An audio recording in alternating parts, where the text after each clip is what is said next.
রাজধানী ঢাকা থেকে শুরু হওয়া এবারের এই কোটা আন্দোলন ছড়িয়ে পড়েছে সারা দেশে। ছাত্রদের এই আন্দোলনে এতদিন চুপ থাকলেও এবার মুখ খুলতে শুরু করেছে নানা শ্রেণী পেশার মানুষ। শিক্ষক, ব্যবসায়ী, আইনজীবী, এমনকি সোশ্যাল মিডিয়ার ইনফ্লুয়েন্সাররাও কথা বলেছেন কোটা আন্দোলন নিয়ে।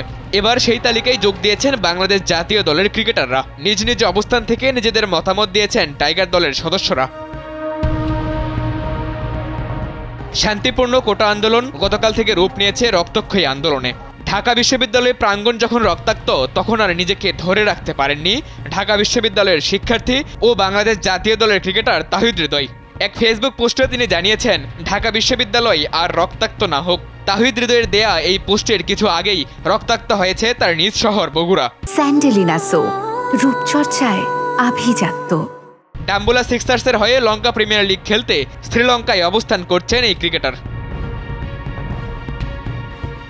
শুধু তাহিদ হৃদয় নয়, কোটা আন্দোলন নিয়ে কথা বলেছেন আরেক বাংলাদেশি ক্রিকেটার শরীফুল ইসলাম।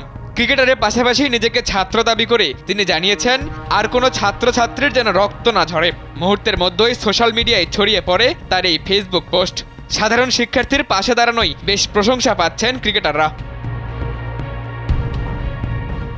শিক্ষার্থীদের এই কোটা আন্দোলন যখন রক্তাক্তে রূপ নিয়েছে, তখনই তাদের পাশে দাঁড়ানো ক্রিকেটাররা নিশ্চয়ই প্রশংসার দাবি রাখে।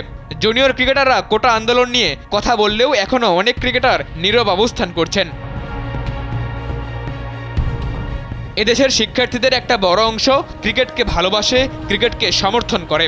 বাংলাদেশ জিতলে জিতে যায় ওরা। ক্যাম্পাসে ক্যাম্পাসে হয় আনন্দ মিছিল। সেই ক্যাম্পাসগুলো আজ কোটা আন্দোলনে উত্তাল। ঝরছে শিক্ষার্থীদের তাজা রক্ত। এমন সময় সেই শিক্ষার্থীদের পাশে দাঁড়ানো কিংবা নিজ নিজ জায়গা থেকে সমর্থন জানানো ক্রিকেটাররা অবশ্যই অন্য সবার থেকে আলাদা। বাংলাদেশের ক্রিকেটাররা অবশ্য সেই কাজটি বেশ ভালোভাবেই করেছেন। তাহিদ হৃদয় আর শরীফুল ইসলামের পোস্ট সরাসরি শিক্ষার্থীদের পক্ষে অবস্থান করে। বাংলাদেশ জাতীয় দলের ক্রিকেটার তাহিদ হৃদয় ঢাকা বিশ্ববিদ্যালয়ের লোক প্রশাসন বিভাগের শিক্ষার্থী। আর সে কারণেই পেশাদার ক্রিকেটার হলেও প্রিয় শিক্ষা প্রতিষ্ঠানের সংকটময় মুহূর্তে তিনি উদ্বেগ প্রকাশ করেছেন। সাদাতুর রাফি, কালবেলা।